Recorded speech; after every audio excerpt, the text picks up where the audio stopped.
ডিম ছাড়া chocolate cake যদি একবার এইভাবে তৈরি করেন তাহলে আর জীবনেও বাজার থেকে কিনে খাবেন না। পারফেক্ট একটা চকলেট কেকের রেসিপি নিয়ে আজকে আমি চলে এসেছি আপনাদের কাছে। তো আসসালামু আলাইকুম এভরিওয়ান। আজকে তৈরি করব চকলেট কেক।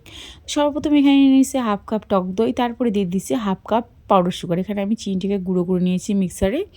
আর তারপরে এই দুইটা উপকরণকে খুব ভালো করে একসঙ্গে মিশিয়ে নিচ্ছি। তারপরে এখানে আমি নিয়ে নিচ্ছি একটা চাল নিয়ে তার মধ্যে দিয়ে দিচ্ছি 2 চামচ গুঁড়া দুধ। আর তারপরে এখানে আমি দিয়ে দিচ্ছি 2 চামচ কোকো পাউডার। তারপরে এখানে আমি নিয়ে নিচ্ছি 1 চামচ বেকিং পাউডার। আর তারপরে দিয়ে দিলাম হাফ চামচ বেকিং সোডা। তারপরে দিয়ে দিলাম 1 চিমটির মতো লবণ। দিয়ে এই শুকনো উপকরণগুলোকে ভালোভাবে একটু চেলে নেব। তো দেখুন আমি যেমন করে করছি। আর এই পর্যায়ে আপনার কাছে যদি কোকো পাউডার না থাকে তাহলে আপনি এই পর্যায়ে কিন্তু 2টা ডেয়ারি মিল্ক নিয়ে নিতে পারেন, দিলেও কিন্তু সেম চকলেট কেকের ফ্লেভার চলে আসবে। তো এগুলো চেলে নেওয়া হয়ে গেলে এখন আমি এখানে নিয়ে নিচ্ছি 1 কাপ ময়দা। আর এই পর্যায়ে আপনি কিন্তু আটারও ইউজ করে নিতে পারেন। ময়দা দিয়ে এখন আমি এটাকে খুব ভালো করে এখন চেলে নিচ্ছি। আর এখানে আমার বাটিটা ছোট হয়ে গেছে, তার জন্য আমি একটা স্প্যাচুলার সাহায্যে চেলে নিচ্ছি। তো চেলে নেওয়া হয়ে গেলে এখন আমি যে শুকনো উপকরণগুলো দিয়েছি তার সঙ্গে টক দইটাকে খুব ভালো করে স্প্যাচুলার সাহায্যে মেশাবো। আর এখানে কিন্তু আমাদের আরও একটা জিনিসের প্রয়োজন, সেটা হচ্ছে লিকুইড দুধ। আর আপনি এই পর্যায়ে লিকুইড দুধটা গরুর দুধ হোক বা এমনি দুধে কিন্তু নিয়ে নিতে পারেন। আমি এখানে কিন্তু অল্প অল্প করে দুধ দিয়ে এই যে ব্যাটারটা আছে সেটাকে রেডি করে নেব। না বেশি ঘন করব, না বেশি পাতলা করব। একটু সময় নিয়ে স্প্যাচুলারের সাহায্যে আমি কিন্তু এই ব্যাটারটাকে মিশিয়ে নিচ্ছি।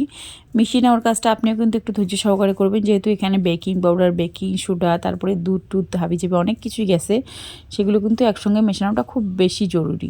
এদিকে মিশিয়ে নেওয়া হয়ে গেলে আমি এখন কেকটাকে বেক করব। তার জন্য এখানে নিয়েছি একটা কেক টিন, আপনি চাইলে স্টিলের বাটিরও ইউজ করতে পারেন। তারপরে এখানে একটু সাদা তেল দিয়ে ব্রাশ করে দিচ্ছি। আর এখানে দিয়ে নিচ্ছি একটা বাটার পেপার। আপনার কাছে বাটার পেপার না থাকলে কিন্তু নর্মাল সাদা তার পেজেও ইউজ করে নিতে পারেন। তারপরে বাটার পেপার দিয়ে আবারও একটু তেল ব্রাশ করে দিয়ে আগে থেকে রেডি করা কেকের ব্যাটারটা আমি এর মধ্যে দিয়ে দিচ্ছি। দেখুন আমি কিন্তু সম্পূর্ণ ব্যাটারে এর মধ্যে দিয়ে দিছি। দিয়ে একটু এটাকে ট্যাপ ট্যাপ করে নেব। তাহলে কি হবে, যে এর ভিতরে যদি কোনো রকম কোনো এয়ার থাকে তাহলে সেটা বের হয়ে যাবে। তো আগে থেকে আমি এদিকে একটা কড়াই নিয়েছি, তার ভিতরে একটা স্ট্যান্ড দিয়ে 5 মিনিট আগে থেকে প্রিহিট করে নিয়েছি। তার মধ্যে আমি এই ব্যাটারটাকে বসিয়ে দিয়ে ঢাকনা দিয়ে রেখে দেবো 30 মিনিট। আর বাকি যে ছিদ্রটা আছে সেটাকেও আমি একটা কাগজ দিয়ে বন্ধ করে দিচ্ছি। তো দেখুন এটাকে কিন্তু লো আছে বেক করতে হবে 30 মিনিট। 30 মিনিটের মধ্যে আমার কেকটা একেবারে পারফেক্ট হয়েছে। আমি জাস্ট বানিয়ে রেখেছি 5 মিনিটের মধ্যেই শেষ। কেকটা আমার বাচ্চা ঠান্ডা হওয়ারও সময় দেয়নি, এতটা টেস্টি হয়েছে এই কেকটা। আপনি চাইলে কিন্তু বার্থডে কেকেও এটা ইউজ করে নিতে পারেন। আর হ্যাঁ, একেবারে স্পঞ্জটা কিন্তু একেবারে পারফেক্ট হয়েছে। এটা দিয়ে যদি আপনি বার্থডে কেক বানাতে চান তাহলে কিন্তু খুব ভালো হবে। তো আমার রেসিপি যদি আপনাদের একটু ভালো লাগে তাহলে আমার চ্যানেলটিকে লাইক দিয়ে সাবস্ক্রাইব করে পাশে থাকার অনুরোধ রইল। আপনজনের কাছে শেয়ার করতে ভুলবেন না।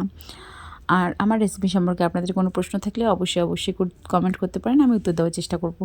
আর উপর থেকে আমি এটাকে কিন্তু একটু ডেকোরেশনের জন্য চকলেট যে সসটা আছে সেটা দিয়ে উপর থেকে একটু ডেকোরেশন করে নিচ্ছি, যাতে দেখতে আর খেতে একটু বেশি সুন্দর হয়।